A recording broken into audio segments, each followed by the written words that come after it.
Assalamualaikum warahmatullahi wabarakatuh. Selamat siang, salam sejahtera untuk kita semuanya.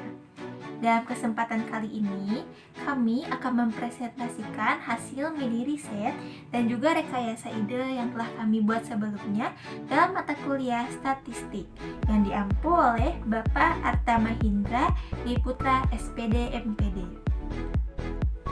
Nah, sebelumnya kami dari kelompok 3 kelas B 2019.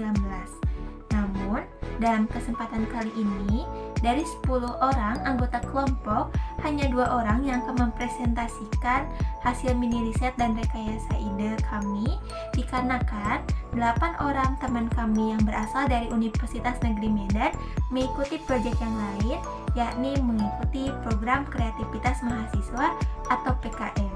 Sehingga hanya kami sebagai mahasiswa pertukaran yang akan mempresentasikan hasil dari mini riset dan juga rekayasa ide kelompok kami.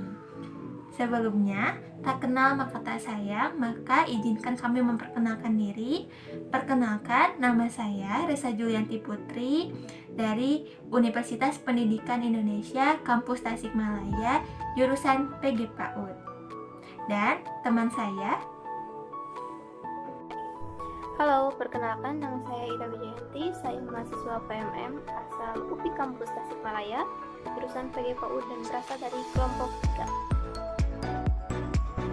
Nah, teman-teman, sebelum kita bahas lebih lanjut mengenai hasil dari rekayasa ide dan mini riset kami, maka alangkah lebih baik jika kita mengetahui pengertian, kegunaan, dan juga tujuan dari statistik. Yang pertama adalah pengertian. Mari kita bedakan antara statistika dengan statistik. Nah, kata kunci dari statistika adalah ilmu. Maka, statistika adalah sebuah ilmu yang mempelajari tentang statistik. Dari itu, penyajian data, analisis data, interpretasi, hingga menarik sebuah kesimpulan. Dan yang kedua, statistik.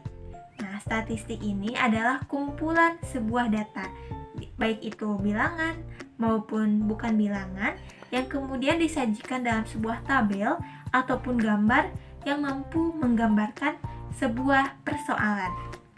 Kemudian, kegunaan statistik. Nah, kegunaan statistik ini ternyata sangatlah banyak. Di antaranya, yang pertama, kegunaan statistik yakni komunikasi, di mana statistik ini adalah penghubung antara pihak penghasil data dengan pihak yang akan mengambil sebuah keputusan. Yang kedua, deskripsi. Statistik ini mampu mengilustrasikan sebuah data.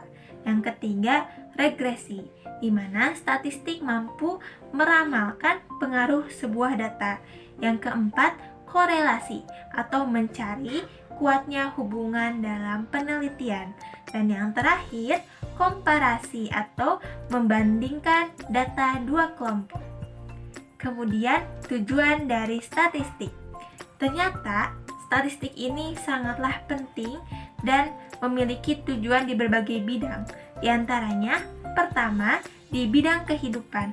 Nah, statistik ini mampu menyediakan sebuah bahan, keterangan, dan juga sumber data yang bisa kita gunakan untuk informasi-informasi dalam menjalani kehidupan sehari-hari.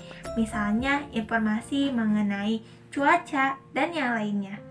Yang kedua, di bidang penelitian. Nah, jika kita hubungkan, sebagai mahasiswa, kita memiliki tugas yakni Tridharma perguruan tinggi, di antaranya yakni penelitian. Nah, statistik ini mampu menyediakan alat untuk mengemukakan keterangan yang tersembunyi dalam angka dan sangat berguna dalam penelitian, seperti skripsi, tesis, disertasi, dan yang lainnya. Dan yang ketiga, di bidang ilmu pengetahuan. Nah, statistik ini mampu menganalisis dan juga menginterpretasikan data kuantitatif agar dapat disimpulkan. Nah, itulah pengertian, kegunaan, dan tujuan dari statistik. Nah, manfaat statistika di dalam kehidupan sehari-hari yaitu di dalam lingkup masyarakat, Statistika biasanya dapat dipakai untuk menghitung belanja bulanan atau menghitung pengeluaran, pemasukan pedagang. Lalu kalau di lingkup perkuliahan, nah statistika biasanya dipakai untuk mengetahui indeks prestasi mahasiswa, dan juga dapat dipakai oleh guru-guru atau dosen-dosen untuk memonitoring prestasi sejauh apa prestasi mahasiswanya tersebut.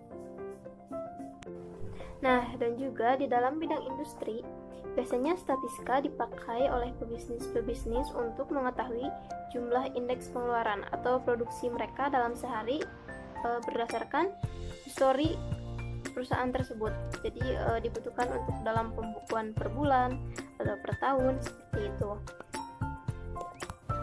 Nah, yang selanjutnya yaitu faktor pendukung dan faktor penghambat mahasiswa dalam memahami statistika. Yang pertama, faktor pendukung mahasiswa mempelajari statistika yaitu pada kehidupan sehari-hari. Disadari atau tidaknya dari kecil kita dibiasakan untuk bisa menghitung, misalkan menghitung pengeluaran kita. Lalu ketika menjadi mahasiswa nih, kita perlu melihat bagaimana indeks prestasi kita, apakah menurun atau menaik. Lalu, faktor pendukung mahasiswa memahami ilmu statistika ini karena ilmu statistika sangat penting di dalam dunia perkuliahan. Jika misalkan contohnya di aplikasi Microsoft Excel ataupun kita mau memakai Jamovi, kita harus mengerti tentang bagaimana tata cara penggunaannya, lalu bagaimana unsur-unsurnya agar kita bisa mendapatkan hasil atau apapun yang sedang kita cari dalam bentuk statistika tersebut.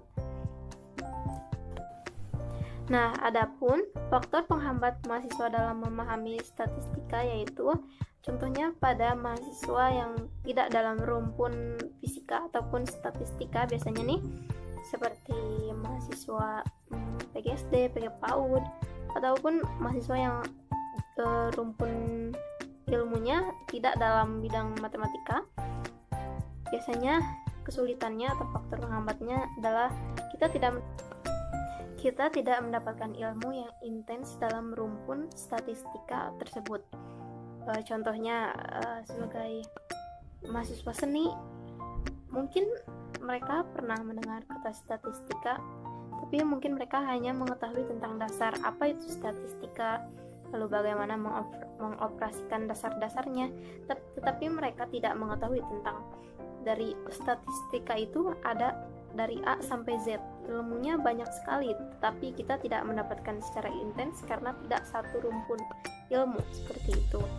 Nah, lalu materi yang selanjutnya yaitu cara meningkatkan kemampuan statistika pada mahasiswa. Nah, cara peningkatan kemampuan ini yang pertama adalah motivasi, bukan? Ketika perlunya adanya motivasi diri untuk memahami ilmu statistika dengan baik dan lebih dalam dan lebih detail dan lebih jelas. Lalu adapun solusi yang kedua yaitu sebagai calon pendidik ataupun sebagai pengajar, tentunya kita harus memberikan ilmu atau menyebarkan ilmu tentang dasar teori statistika itu apa. Dalam statistika dan statistik itu beda loh, lalu kita beritahu pengetahuannya seperti apa, karena tidak jarang ditemukannya terdapat di beberapa mahasiswa yang belum bisa membedakan apa artinya statistika dan apa artinya statistik. Lalu menjelaskan kepada yang akan diajarkan oleh kita, atau mungkin bisa kita jelaskan kepada teman kita sendiri, dan juga mengenalkan beberapa metode pengumpulan data seperti data kualitatif dan data kuantitatif, lalu bagaimana cara penyelesaiannya, lalu cara penghitungannya, dan juga di dalam data tersebut beda-beda loh, ada misalkan yang arti dari populasi itu sendiri, lalu ada sampel dan data lainnya, seperti itu. Lalu yang keempat, sebagai mahasiswa, kita dapat bertanya kepada dosen statistika lebih lanjut tentang mengenai ilmu statistika tersebut. Begitulah cara meningkatkan kemampuan statistik dalam atau pada mahasiswa. Sekian dari saya. Wassalamualaikum warahmatullahi wabarakatuh.